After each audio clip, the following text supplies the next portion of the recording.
All right, what is up, everybody? Keith Jamieson, go back to guy 231 across the TFS Street. Sorry in advance for the kids screaming. It's just gonna be the ambient noise today on the grind, and I'm gonna need to grind the crap out of some coffee this morning. It appears. Hoop, Tilt City fame. What's up, man? How you doing? What's up, brother? Back for more. Well, so I have to know: have we already made you weak with the hoodie? It's not even like 60 degrees out. You're from Cleveland. You've seen snow. You've lived in snow. And now a few short years in Florida, did you thin out already? Oh yeah, big time. I'm a freeze baby, absolutely at this point. It's weird. When I was actually back in Ohio last winter, I went and I played basketball with my brother outside in the snow, and it wasn't really like all of a sudden my cold instincts were fine, but when I wake up and it's 50 here and it's like sub 70 in my house, I have to put on a hoodie. So more or less, It's yes. it's a common trait here in Florida, I will tell you, from people that come. They're just like, hold on, didn't you used to like live in Buffalo? Right. Speaking of Buffalo, holy crap. I mean, I know this is not an NFL football show, but I think that the stadium is supposed to be covered in snow or something by the time Sunday comes. Yeah, Buffalo's right in line. They always get hammered, so that is not surprising to me at all. Yeah. Yeah. We've got we got one contributor on the DFS side that lives in Buffalo, and I think he's a crazy person, but good dude. Just a little bit crazy for living there. Anyhow, Absolutely. I would love to go. We have a packed show, but we just finished with Laird yesterday. There's going to be one topic. I haven't even told you the topic I have in mind. It's You know, fine. the proper planning. What were you going to say? I have something I wanted to ask you too, so that's fine. Good. Good. So I will start this morning on the grind, and I will ask you this. Do you think, and this is something you brought up yesterday Okay. to me, like after the fact, how important is depth in your gallery? um, it's kind of in line with what I was going to ask you, so this works. Well, there we go. Um, Yeah, because I was going to, I'll just say it. I was going to say to you that I know you've said that you want to keep kind of a thin gallery. Mm-hmm. And my question was going to be, like how realistic is that? Unless you, and what I figured that would segment or segue into is like whether or not you want to sell at losses too often. Yep, we can talk more about that because we're going to be Yes. very differing on that. Yeah. So I don't know that depth is important. Um, it just depends on how you go about procuring it. So, like, the reason I said depth is important is in my eyes, I like having people already in my gallery. I like having players already in my gallery that can step in for other players who maybe get priced out by their L10. So, like, having someone in house who can kind of replicate what, say, like a Max Struess, for example, 29 L10. We both love his upside, especially with some of the injuries that the Heat have. But Mm-hmm. at 29, he's kind of getting to that point where, you bought him at 21 or 19 or something Right. like that. And then all of a sudden he's at 29. You're like, all right, I can't extract as much value out of that. I like He's all of a having, sudden struggling to be in contender at yeah, 29. right. I like having somebody in house already who I can just put in his spot and continue normal operations essentially. I mean, you can go get one of those guys on the market when you need them, but I like having already paid for someone or having won someone so I don't have to then spend that ETH to go get his replacement. I want to see what the lineup looks like and then upgrade. Does that make sense? No, it makes sense. I'm probably completely on the other side Okay. because, and I think the reason I'm on the side that I am is because I think the chance of having the guy, meaning like we know by now, I think we me and you probably knew this is coming, I think more than the general Sorare population did, but like this year, I feel like it's even been more of a cluster with injuries than even in the past. Like my DFS partner was just like it normally takes us to January to get to this silliness, and it's like not even a weekend.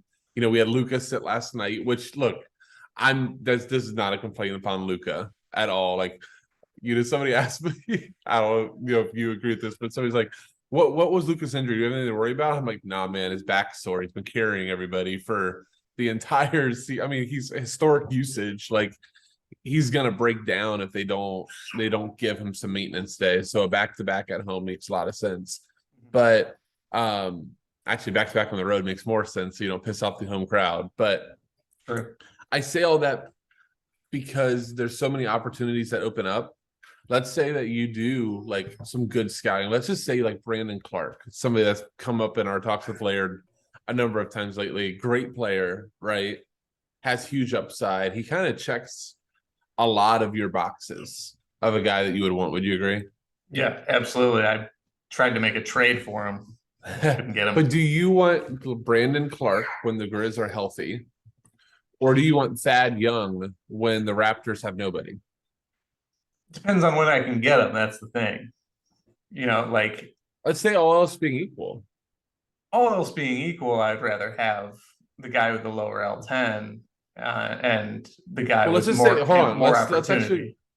well, let's just say all else being equal. Like, you know, let's Even just do a L10. world that they're both 18 L10s. They're both at the time that you get it. I understand this part is the fallacy of my argument is the moment that Thad Young becomes the play, you have a lot of competition for him and you're trying to beat the rising sharks. I do get that. But Yeah. my point being, if we just take it in a bubble, I want the guy that's now projecting for 36 minutes because everybody got injured. Yeah. Yes, I agree. I agree. But the point you kind of just glossed over a little bit is it's the issue for me. Like I can't compete. Like, and I'm not in early enough because I'm doing too many damn things. And Right. one day I'll get in. But like yesterday, I bought a Peyton Pritchard limited yesterday, like way above, like he had already risen and Too soon. It was like what, a solid 4 minutes after Smart got rolled out, and it was long gone. yeah. I mean, yeah, it was a while after, and I mean he's gone up still, but like I can get towards the lower He end had a of the nice peak. game. Yeah, Oh wow, he had a really nice game. Yeah, I'm kind of just hoping that we hear whether or not Smart's out for the next game early. Honestly, it might be sell season, man. Yeah, I think so. I was thinking about it, and it's Turn it not into a gonna flip. it's not gonna net me much. But the other thing too is my lineup's fine without him, and So that's what I want to talk more I'm about. building Keep my doing rare your team. point. Yeah, keep doing your point, and then I want to talk about that point. But at that point, then we'll talk about rare more too. Yeah, so I mean, all things being equal, L10 included, I want the guy with the expanded opportunity. Right.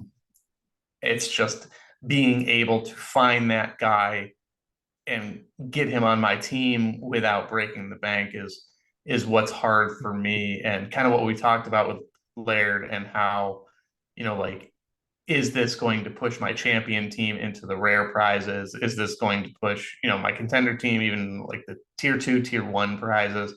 And generally by the time I get to them, you've bought them all. But no, it's harder to get to them. So yeah, all things being equal, that's who I want. And then you don't need the depth in that situation, but I like having the depth as kind of a hedge against that. And I'm okay with I can see that. I'm okay with just winning a tier 3 instead of throwing a lot of ETH at a guy that might help me 1 week, sort of thing. So that was actually like one thing I was mad when I re-listened last night, trying to get to sleep. Listen to yourself on a pod to go to sleep with your buddies. But I do think that that's one thing that sometimes we miss out on, especially in this game, is that the goal is obviously to win first. The goal is obviously to win a Luka Rare or a Giannis, or I think it's only those two. Hell, it might be SGA here shortly. Yeah. But I think the reality behind like winning sometimes is just winning a card. Like 12th is winning, and getting some good yield back on your cards, not just first. It's Right. not if it's first you're last. Right. Yeah. And I know we both employ that DFS mindset, and maybe a little more me than you because you were more of a cash grinder than me. And I was Yeah. thinking GPP first or last. But, I know I there's a lot of was, people that are like that. I think Sorare is so far from that, but I do know that that's a mindset of a lot of people. And then like even something like Sean, I think is interesting. His isn't yes, he wants the first, but Sean's is actually like, I want first to 20th. Like he's like, his weekend is about getting the top tier prizes and he's right. happy. Versus, if he's just getting a bottom tier. But funny enough, I joked with NBA, if you're not in the top tier, maybe you actually want the bottom for the potential like shoot uppers, right? Because you get that mid-tier guy, you get your, let's just call it Marcus Smart, first thing that came to mind, as probably like a tier 4, and he can easily be eclipsed by Killian Hayes Right. That's during the true. pump up. NBA is so weird like that. I love it. I think it's and it actually brings credence back to this whole depth conversation, because those depth guys, let's just say your instance, you are building your depth, and now Brandon Clark is the guy. Now the real fun debate goes, you got it right. You got the guy that you need. He just became the guy, and now you go, should I actually sell him? Right. I've sold most of my rewards just because they don't fit immediately. Well, I don't even know if it's selling the rewards. I think it's selling the guy once he gets in demand. Is so often the case. If you like Yes. you brought up yesterday, if you bring up the point that you just go, my lineup, like, can I actually realistically yield a good enough reward to make up the difference between what this guy's worth and what he's going to crash back down to after lock? Right. I That's find that part super interesting and like perplexing as somebody that held 6 Killian Hayes last week and got right. off of 3, I believe. I think I got off of 3.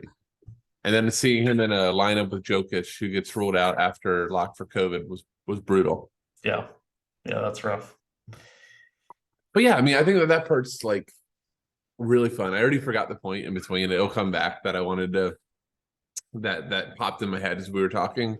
But I mean, is that where you stand on depth? Is that there's actually no real good answer, and it's really user preference? Well, yes, more or less, yes. Where I stand is, like I said yesterday, like I don't like selling at a loss, but I'd take a loss if I could guarantee a price on a player that I needed. Like if I could deal, I don't know, who's um one of my worst L10 performers right now. All right, so like Jeremiah Robinson Earl, who's just been booty.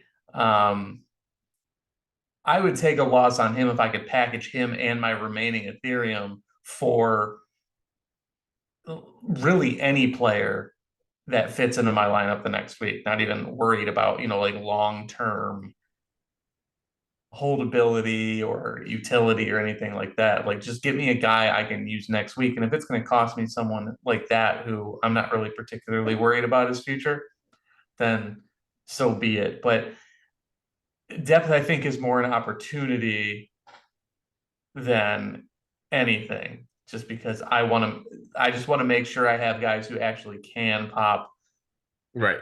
when I don't have the Ethereum to spend. That's just kind of the life of Grinder. someone who's constantly out of Ethereum. But that's why I think that in that situation, you should have the thin gallery and that you should be just okay. Like, I've long made it in my head that the price of the players is just the entry fee of the contest. And so if I bought a guy for point, I like Larry talking in USD, so I'm going to keep trying to do that in NBA because I do think that that's probably the right way to do it. But I bought a guy for $15, and now I was wrong, or he wasn't the guy I need anymore. Or I find my lineups, I buy him on a Wednesday, and by Friday I'm setting lineups. and I'm not using him, and I can get 13 bucks for him, I'd much rather just do that. And just that $2 was part of my game week outlay to increase.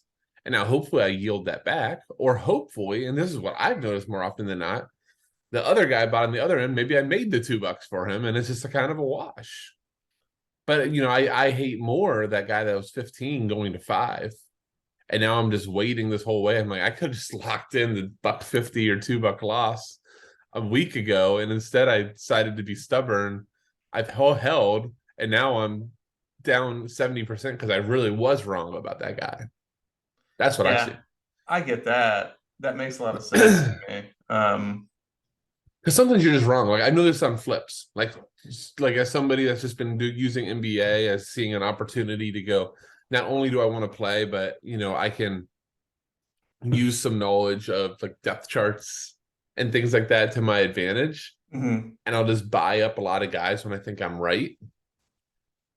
I'm also wrong. Like I did I backed into being okay. But like what was it? Monday? No. Sunday, Saturday, one of those days. One of those days in the last week, Alex. But it was the day Ja and Desmond Bane were out. Mm-hmm. I went ahead and I'm just like, well, what if this is a little bit more than maintenance? And I bought up like 3 or 4 Tyus Jones, 3 or 4 Dylan Brooks. Funny enough, didn't buy Conchar because at the time I'm just like the guys I wanted were Tyus. I wanted the guys I thought had the biggest upside. Right. And we're still having a solid roll if the 2 came back. Mm-hmm. I got kind of lucky that Bane ended up being injured when he did because I get them, and I gave the So Rare community less credit than they deserved on that, or the typical buyer, because what I had been seeing is you have a guy that goes off the previous night and everybody wakes up the next morning and they go, oh my God, this guy went off. I should buy him. I'm like, I can make a couple bucks in here. Right. It didn't happen. Tyus Jones went off exactly as I expected because nobody was there. That's what he does. And I have him priced at like, I want to say I spent $40 on them and I posted them for 50. I'm like, $10 in the bag. Didn't work. But then all of a sudden Bane's out. Then all of a sudden they all sold. So okay. I didn't get left holding too much of a bag. Yeah. I think that's kind of, I don't know. I don't want to make everything about like, I don't want to put everything in line with my point of, like it'll come around and just hold, because you're right. Like, I don't know that it'll come back around, and it might be forever until it comes back around. And then as a guy who is perpetually out of Ethereum, having it available and able to spend and improve my team is better. But I don't know. I think you got to think of this. I think you got to think of the spread in there and not just like, or even opportunity cost is not the right term. I fully understand that opportunity cost is the right term, but it's the best term I can think of, not only in one cup of coffee. But all right, you spent 15. 15's gone. Sunk cost. 15's gone. Doesn't matter that you paid 15. It's just what it is. Player's worth 13. And it's Robinson Earl. And they're starting Poku, and Basley's back and whatever. And he's now buried again. And you're like, I ain't using him. Could you use that $13 on somebody else better? And now if it took Robinson Earl a month to get back in the rotation, just to get back to 15, where you in your head goes, now I'm even. Oh, you got to find 5%. So you need to get 16. But now I'm even. Now I can sell him. Well, you just missed how many game weeks? 18 game weeks of using that $13. Right. That would be my thought. I could be wrong. I'm listing Robinson Earl at a loss currently. I mean, I think that's just a reality by people like never taking at a loss. It's just like, well, how long are you sitting there not being able to progress things? Right. Because you're, for lack of a better term, you're being stubborn.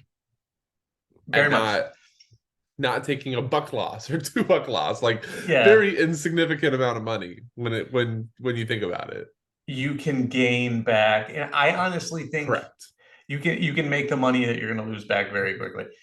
I think Very. that if I had my NBA gallery listed in dollars instead of Ethereum, like, because I look at my Jared Allen, I bought him at 0.023. Okay. His last sale was actually right around there, but his floor is currently 0.0203. And to me, I'm like, oh man, like that's a pretty solid percentage of what I spent. And then if it were in dollars, I'd be like, oh no, that's like $4, and I don't really But care. that's the funny thing about doing that. But again, so like Jared Allen's a bad example because I think he's a great card to have, Yeah, and sure. he's a Cav. So there's multiple things for you. Like he has all the upside things that me and you love. Yeah, I'm actually starting to think like a lineup. Well, we can talk about this in a second. A lineup of 5 centers is not the worst idea, or 4 centers Agreed. and Luca. 5 out basketball. No, but uh, like somebody like him, I don't care about that because he also served a purpose type of thing too. But if all of a sudden, he's still injured, if you needed that 0.02, then you just go undercut that guy. Hell, you go to 0.019, it sells in 20 minutes because we talked about how liquid the NBA market is. Yeah. Then you move on and then you look at 0.019. I don't have any sort of concept of prices, I don't feel like anymore. But like that probably gets you a pretty, I mean, I think that's still what the floor of Jalen Suggs was, who's infuriating basketball player right now. But I mean, he dropped like 42 last night after we were making fun of him. Yeah. After I sold him, I was like, oh, I could have sold him for way more. I want to look at his price graph really Well, quick, yeah, this actually. morning he probably repopped. Everybody was just like, "This guy sucks. This guy sucks." Oh, he doesn't. No, he doesn't. No, he doesn't. He had a good game, Alex. He no longer sucks. I need him on my team. Like Oh I feel like yeah. that's the market right now. We have a lot of middle fingers. his floor is about 150% of what I paid for him, and I got out at 120%. So See, you can't. This is the stuff that will kill you. sure. Yeah, it's just, I mean, it's again like it's a couple ETH. It's or a Not a couple couple ETH. It's a couple of couple decimals, thousandths of an ETH. thousands. The th, the this. Yes. Yeah. It's not that big So, a deal, but yeah, is So what it have you is. thought any more about, because I forgot the other point I wanted to do, but have you thought any more about just like roster construction? Like I'll tell you, we stumbled into Sorare data having the impact players. It's an awesome tab I'm going to spend a lot more time on. And I think all me, you, and Laird were all shocked by where Killian Hayes was played this week. But I went from thinking it was just the biggest mistake to now all of a sudden wondering if the masses were correct. And for those that didn't watch the Sorare data show yesterday, we were just like looking around Killian Hayes, and Laird wanted to show off the new impact players. And we all just imagined that you're buying Killian Hayes, who's an L10 of 10, that he would go into champion because he was the best. He and Banton were like the best value plays of the week. Banton, you didn't know until 30 minutes before lock, but those were the best value plays of the week. Maybe Thad Young is up there. But in fact, what is it, like 65 to 75% of his cards were played in contender, which technically has less elite rewards because you can't step up. So if you have a limited contender, you cannot win a rare.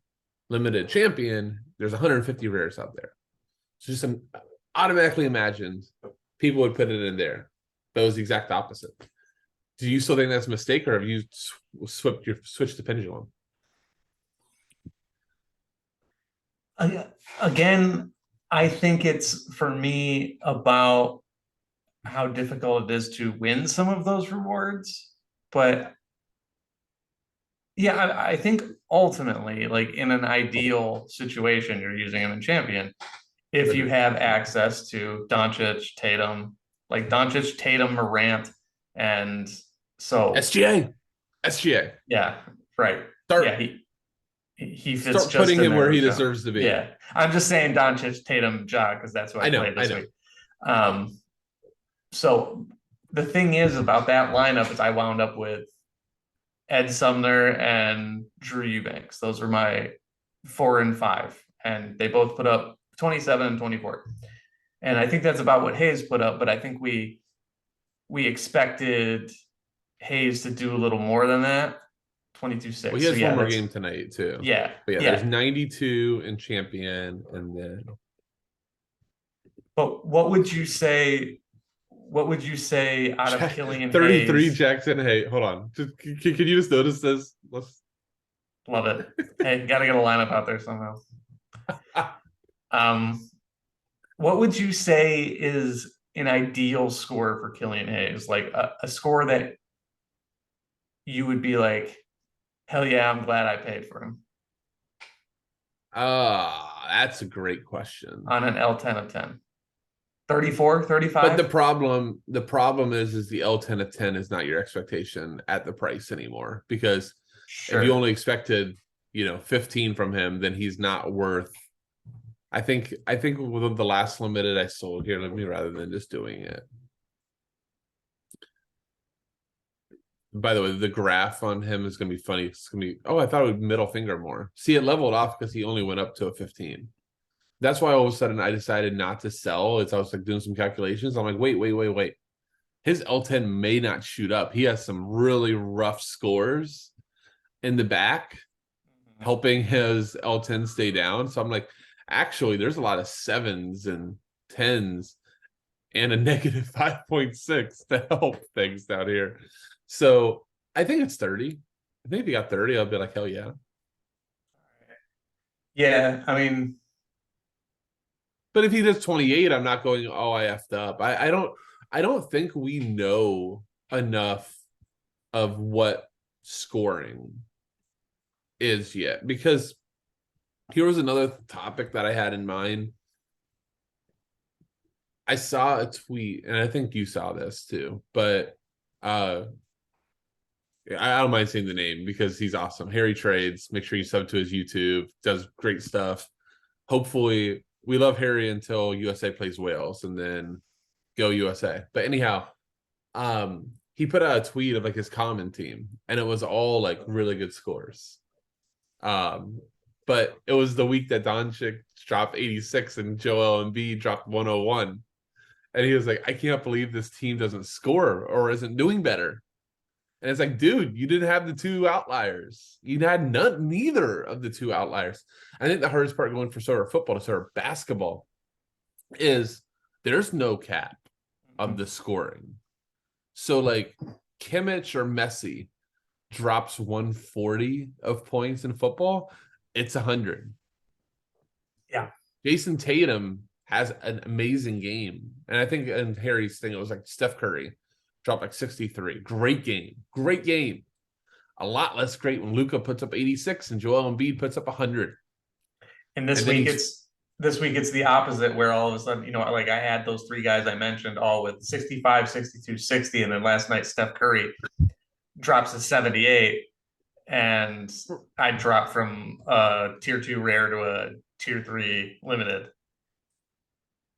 Right. Like I mean, he so is like the there you go. outlier Like but that's just like the funniest thing about NBA where I do think it's hard, but it's also fun. Mm-hmm. Is in football, there's so many guys that get hundreds in a given game week. And the ownership's so spread. It's so much smaller. Like here's limited champion. I would venture to say if I'd be the first time we don't see Steph in the lineup is 6th. And I'm surprised that Banton is in 2 of those top 9. You're surprised or you're not? Or like I'm he's I'm not in surprised he's more? not in more. Yeah. But that's just because he wasn't. But we go back to impact Yeah, players. true. I'm sure he's not in a lot of lineups. And I bet you, but here's the fun part, right? Why am I frozen? But here's the fun part of stuff. Oh God, I think I screwed that up. Laird will be like, Keith, can you really not use our tools correctly? Yes. I'm sorry, HG and Laird, for butchering your tools. But only 56. Yeah. But then if I was looking contender, it's going to be a lot more.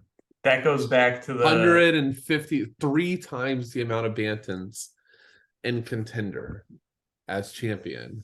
weird. That's a weird one because I feel like I don't He's know. perfect build to like right here, right? Perfect build. So this guy used Bootchamp, who was another, trendy valuer. Why are you shaking your head now? because I sold him. Oh, okay. I I'm won him like, as hold on. Are a you saying he wasn't a good play? I had him as a pretty decent play. I won him as He a was like an reward L10 of 10. yeah, yeah. So he was like, but then if it's Steph, Luca, and Booker. Yeah. Yeah, I Like mean that's but by that's the how you way, play it. so when we were talking about builds, this is the exact type of build I think is what you have to do to win champion. Yeah. So that going back to my question Not about this, like not this. Like good for this guy to get up here. But Brunson, McCollum, Mo Bamba, who lucked into a really good role with Wendell Carter being out last night.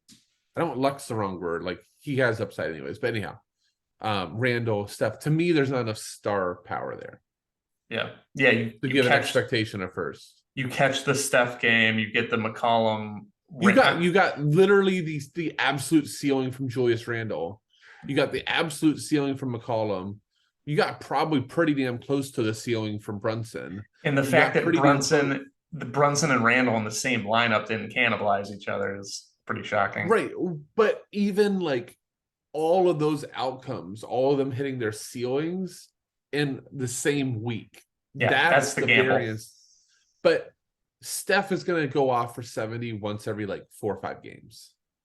Sure. Booker can do the same thing once every like for him to put up 55 is probably more like once every 4 games. Yeah. Luka putting up 65 feels like his damn floor. Yeah. And then you plugged in the trendy values of the week. Right. I think that is the consistent. I do too. I do too. And that's back to depth. I was gonna say back to depth. That's why I kind of go, you know what depth I want, Hoop? Star depth. Yes. I agree with you there, especially because there are stars on the market who are far too underpriced. Like Cough, Anthony Davis, as we talked about, and I did not buy one. I Larry didn't pointed either. out to us though after we talked about it. There was like 3 or 4 sales. I'm like, oh crap, I should start. When I realize I'm making a point, just snatch. I've done that before. I did that on my baseball show a couple of times. I was I was gonna like say, talking, and on the other monitor, I'm like click, click, click. I do think that because so Davis, Pascal Siakam being injured, Damian Lillard dropped really far, and Lillard too is in that 39 to 40 range that we talked about. That gives you a lot more flexibility. So the question, oh wow, Suns stack with Steph. That's really I interesting. couldn't believe that one did as well as it did. That's shocking. Geez, 51. But they had 2 games. I can't bring it up. I wonder if a lot of those big outcomes were the same game. Yeah. I'll tell you what, man. Ayton, I will not own a DeAndre Ayton. Oh, see, I want a DeAndre Ayton because his L10 is there's so something low. up with him, man. There's something up with him. I think he's upset being there because they wanted to trade him and all that stuff. And that's kind of the reason I don't want him. Yeah, hopefully he gets traded, and then you can get some banger weeks out of that 28 L10 or whatever it is. The thing I wanted to ask though, point. So that lineup that was 278 that we kind of said lucked into it. Yeah. 278, that gets you tier 1 this week. The average score there. Tier 1 rare. Tier 1 rare, yes. Rare. Yeah. Top tier rewards, yeah. That's what I was going for. Average score there is 55.6. Yeah. So again, my lineup of Doncic, Tatum, Morant, 60, 60, 60 is what I expect. Like that is when I play them, that is what I expect out of them. Okay. So really quick. You trying to say how do you engineer that outcome? Not even necessarily how do you engineer it as much as like what do you need out of the rest. So that 60, 60, 60 means your 2 other guys who are going to need L10s of like 15 and below. You need 98 collectively out of the 2 of them. Look at who the third highest scorer of the week was. Yeah, he went off. So with the 3-man build, like if you're playing Ja, Tatum, and Doncic like I did, I feel like you have to have a Banton or you do a Beauchamp, not a Sumner and a Eubanks, and that's the lineup that I'm rolling out. And Definitely not a Sumner, because the route to Sumner having a game is Durant missing.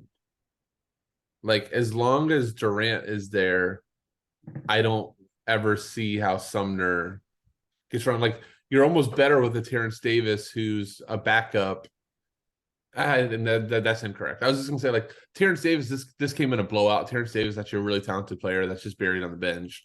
Like, he's like my, I've been pumping up Nickeil Alexander-Walker, and by the one day that he shows up here, you guys will hear about it, because it might only be one time because Utah's too good, but but like, I just don't see Sumner having the upside.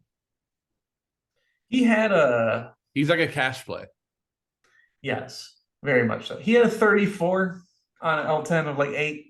And Which you know what? Then, if I didn't even realize he had that, then I'm mistaken. But I do then think that, like, even on that, you need a 64. you need a you need the other guy to outdo Doncic and Tatum and Morant. So here's the weirdest thing, and this kind of comes back to a DFS concept that somewhat, actually, it's always bugged me for a while, especially in NBA. I think I know what you're going to say, but yeah, let me know if this is what you say. But for the longest time, 300 points ended up being like this, like, I don't want to say holy grail, but people would just go, I just need 300 and I can cash. And then you get a night where you get the Bantons that everybody knows about. And let's just say Terrence Davis was starting and he's min price. Everybody knows about that. And you just get like these predictable builds of the value guys that then allow you to fit Giannis and Luka and stuff like that. And then all of a sudden the guy scores 310 and he doesn't cash, and the cash line is 340 points. And they go, oh my God, it's broken. It's like, it's actually not broken at all. Banton was 75% owned and dropped 60 for min price. Like, 300 was not a good enough score. So I go back to the Sorare point of that and I go, it all just depends what the scoring is.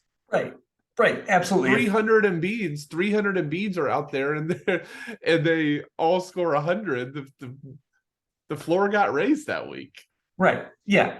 And that is what I thought you were going to say, and I agree. Okay, like, I don't think I'm aiming for 278 every week. My point is more so like, if I'm running 3 stars out there and they just put up 60, 60, 60, then like I have to have the outlier on the low end. Like, if I don't have Steph Curry, the outlier on the high end, he's not going to make up for Sumner and Eubanks on the bottom. It's, I either need 2 of the stars to go off, or whatever. I need to make that up somewhere. And if your stars are just putting up 60, which is still a hell of a score, you need the bottom half to pop. And that's just like, when I'm running a Sumner Eubanks out there, it's. But you know what I think the answer is, Hoop? It's going to come back to the point. We actually somehow made a perfect circle on our points of getting way off topic. But I think this comes down to why I'm not big on scrub depth, for lack of a better term, because what I think is proper for you to do in that exact situation is run that star combo every week, regardless of L10, without fail, because they give you the most upside on the top end, and then you just need to plug and play with your projections on the bottom end. Yeah. And just hope that, look, Drew Eubanks, hold on, let's actually go there, because I know for the Spurs last year he had a couple games. So, like, I don't necessarily think that he is the wrong play there. And I might even take back my Sumner. I mean, look. Right. That's why it happened. But, like, even like a 39. I mean, even like this whole run right here, and that was for the Spurs last year. We played them a lot in DFS at the time. But I just like to point out, they play each other tonight. I still have a chance. One of them can pop. You still have a chance. But even like Sumner, look, that graph's interesting. I don't know Sumner to have like that elite upside. So maybe that's more of where the fallacy there was. But I mean, you gotta have to go, like, why I think it's just good to rerun that lineup over and over again is you're locking yourself in a reward floor. Right. Yeah, that's the thing, is like, with the exception of Jokic, with the exception of COVID. Right. Like you can't do anything about that. But otherwise, I would say, 8 out of 10 weeks, Tatum, Doncic, and what was the other one? Embiid? No. Ja. Tatum, Doncic, and Ja is almost just going to produce a reward, like probably get you within 20 points of the floor of a reward. And then it's just like you do enough work on your projections. Shout out. FP. But you do enough work on your projections that your value guys are going to have a role. They're not going to be zeros. Right. And so that's what's happened both weeks. Yeah, so you're locking yourselves in a tier 5. So it's honestly one of like the perfect strategy. Like it actually is the perfect strategy for this game, which is let me lock in a reward and then just root for the home runs. And I have the right guys to hit the home runs. I just can't predict when Joel Embiid's going to drop 100. You want to know the funny part? What's that? Last week was the first week I ran that, and I was tier 2 rare right. And fell down to tier 3 limited. And you know who I won? I have no idea. I don't know if I know. Beauchamp. I sold him. But I mean, but again, when I should have played him. Sure. But what did you make on him? 0.01215. Yeah, probably should hold him for that price. But I mean, but you all of a sudden sort of start a Excel sheet, or Sorare has it. Shout out Sorare. But on your yielding of these guys, and all of a sudden, like, you probably paid for Doncic. I know you had a great price on Doncic. You had like 0.23. Tatum, I doubt you paid too much more than like 0.1. 0.06. Jesus Christ. Good job. Morant, 0.05, 0.06. The value was 0.09. That's fine. I have no problem with it. Yeah. I have no problem with it. Because guess what? You don't need to sell him. No. Just keep yielding him. So those are 3 guys. So that was 0.4. 0.35. Oh, geez. Why did I drop the 1, added a 2, and I got off? No, but 0.35. And then your value guys are going to be less than 0.05. So every single week, you're running a lineup for 0.4 ETH. So let's just call it in US dollar terms, less than $500. That 2 times a week is probably going to yield you a floor of $5, maybe less. Let's just call it $5, and an upside of 1,000. Yeah, because it's going to be champion. So upside more than 1,000. Luca Rare is, what is Luca Rare? This is must see TV. I didn't even share the screen for that. Luca Rare is about 1,000, a little more than 1,000. So I mean, that's exactly what you should be doing. Yeah, that's true. I just need to actually hold on to enough Ethereum to just don't add and buy those guys, and don't add extra depth, so that you have, because the most important thing is to have that ETH available to plug those 2 spots. Yeah, that's fair. With the right guys, though, right? With the right guys, not the okay guys, because I think that's just what we just proved. I think we proved on all that is it's not the okay guys. It's the guys that you could, like, it's being ready, the Banton news hit, and you are in the right spot. Yeah. You get it. That makes sense. I like it. That actually resonates with me a lot. We just solved all your problems. Just go out there and win, baby. Love it. Just win, baby. Just win, baby. We started out, both of us struggling this morning for coffee and and we just found out how to win Alex all the money. What a show. We'll report back. We have to end on that note. There's nothing better. Complete circle. Alex wins everything. Easy game, guys. Yesterday we got to play the best plays. Today we got just win, baby. So I think we're doing well. I think we're doing well. Easy game, everybody. Easy game. All right, we're gonna cut at that. Alex, enjoy the rest of your day, man. Try to warm up. Try to warm up. I'm worried about your temperature. Hypothermia. Warm up. All right, guys. Well, thank you so much for watching. If you haven't already, hit like, subscribe, comment. We all greatly appreciate it. With that, we'll say, see you.